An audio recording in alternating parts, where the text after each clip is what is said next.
Budget অধিবেশনে এসে আমি বললাম যে আমি তো জনগণকে জানিয়ে দিয়েছি যে এই আসনের দায়িত্ব আপনি নিয়েছেন, এখন থেকে আমি ভারমুক্ত, আসনের দায়িত্ব আপনার। আলহামদুলিল্লাহ, এটা তিনি কবুল করেছেন, বলেন আলহামদুলিল্লাহ। এরপরে সাথে সাথেই তিনি স্থানীয় সরকার, পল্লী উন্নয়ন এবং সমবায় মন্ত্রণালয়ের যিনি প্রতিমন্ত্রী জনাব মীর শাহ আলম, ওনাকে দায়িত্ব দিয়েছেন যত তাড়াতাড়ি সম্ভব একসাথে বসে এই বিষয়গুলোকে কিভাবে সমাধান করা যায়, সামনের দিকে এগিয়ে নেওয়া যায়, তার জন্য উনি দায়িত্ব দিয়েছেন। গত পরশু দিনই আমাদের একসাথে কথা হয়েছে এবং আজকে সেই হিসাবে আসা। এলাকার অনেক সমস্যা আছে, আপনাদের কথা শোনা আমাদের দায়িত্ব, বাট আমরা সকাল থেকে এই কাজ শুরু করেছি। এটা আমাদের চতুর্থ স্পট। এর আগে 3টা স্পট আমরা কভার করে এসেছি। কিছু পচা মজা নালা নর্দমা এবং খাল আমরা দেখে এসেছি, রাস্তাঘাটের ভঙ্গুর দশা, রাস্তার মাঝখানে লাইট পোস্ট, ড্রেন অব্যবস্থাপনা। সবচেয়ে বড় হাক আর 2টা জায়গায়, একটা পানি, দ্বিতীয়টাও পানি, তৃতীয়টাও পানি। প্রথমটা পানি আমরা খাবার পানি বা ব্যবহারের পানি পাচ্ছি না। দ্বিতীয়টা পানি অল্প বৃষ্টি হলে এই রাস্তার উপরে হাঁটু পানি জমে যায়। আর তৃতীয়টা পানি মানে হচ্ছে যেটুকু পানি পাই, কিছু কিছু পানিতে চরম দুর্গন্ধ, এটা ব্যবহার করার মতো না।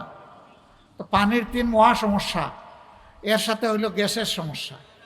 কোনো কোনো এলাকায় অপর্যাপ্ত গ্যাস, আবার কারো কারো অভিযোগ যে সারাদিনই ওনারা কোনো গ্যাস পান না। তাই সেই সমস্ত বিষয়, কিশোর গ্যাং, রাস্তায় রাস্তায় আড্ডা, স্কুলের সামনে আড্ডা, এতে মাদের বুক দুর্বরু করে। সন্তানদেরকে যখন স্কুলে পাঠান তখন তারা আতঙ্কের মধ্যে থাকেন, তার কলিজার টুকরার কোনো ক্ষতি হয়ে যায় কিনা। এই সমস্যাগুলো আমাদের আছে। এই সব সমস্যা আমরা কম্পাইল করে দিয়েছি। এখন সরজমিনে স্বচক্ষে দেখতে এসেছেন আমাদের সম্মানিত প্রতিমন্ত্রী, তার সাথে আপনারা দেখতে পাচ্ছেন সিলেট উত্তর সিটি কর্পোরেশনের সম্মানিত প্রশাসক। আমরা 12 ফেব্রুয়ারির নির্বাচন দুইজনেই আমরা একসাথে এখানে করেছি এবং প্রচণ্ড মিল। দুইজনের নামই শফিক। আল্লাহ তাআলা একজনকে নিয়েছেন সংসদে, আরেকজনকে দিয়েছেন 8টা আসনের দায়িত্ব। 8টা আসন নিয়ে আমাদের সিটি কর্পোরেশন। আপনারা ভাগ্যবান, মহাভাগ্যবান। এই দুইজন তো পাইলেনই, সাথে সাথে প্রতিমন্ত্রী যিনি এসেছেন তিনিও এই এলাকায় কয়েক বৎসর বসবাস করেছেন। তো বাকি থাকলো কি আপনাদের? আলহামদুলিল্লাহ ভালোই পেয়েছেন। এখন দোয়া করেন সবাই মিলে আমরা যাতে কাজগুলো এগিয়ে নিয়ে যেতে পারি। ওনারও আজকে আরও অনেকগুলো সরকারি কর্মসূচি আছে, আমারও আছে। আমরা আসছি, আমরা আসব। আজকে শুরু, শেষ নয়, এর মধ্য দিয়ে আমাদের শুরু। বাকিটা আমি অনুরোধ করব যে মাননীয় প্রতিমন্ত্রী আমাদের সকলের হয়ে তিনি কথাগুলো বলবেন।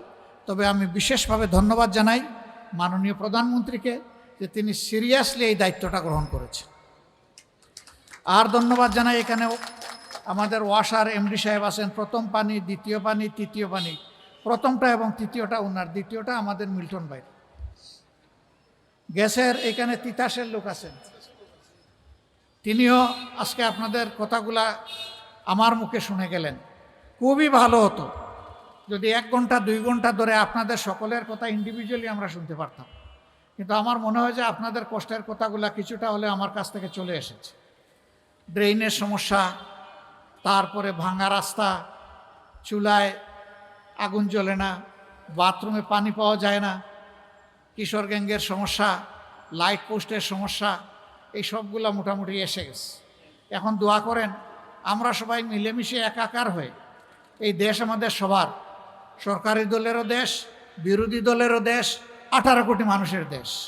এই দেশটাকে ইনশাল্লাহ আমরা সবাই মিলে এগিয়ে নিয়ে যাব। আমরা প্রধানমন্ত্রীর সুস্বাস্থ্য কামনা করছি। এখানে আরও সরকারের এবং সিটি কর্পোরেশনের সিনিয়র ব্যক্তিবর্গ আছেন, সিটি কর্পোরেশনের সিইও আছেন, আরও অনেক দায়িত্বশীল ব্যক্তিবর্গ আছেন। তাদের সবাইকে এলাকাবাসীর পক্ষ থেকে আমি কৃতজ্ঞতা এবং ধন্যবাদ জ্ঞাপন করছি।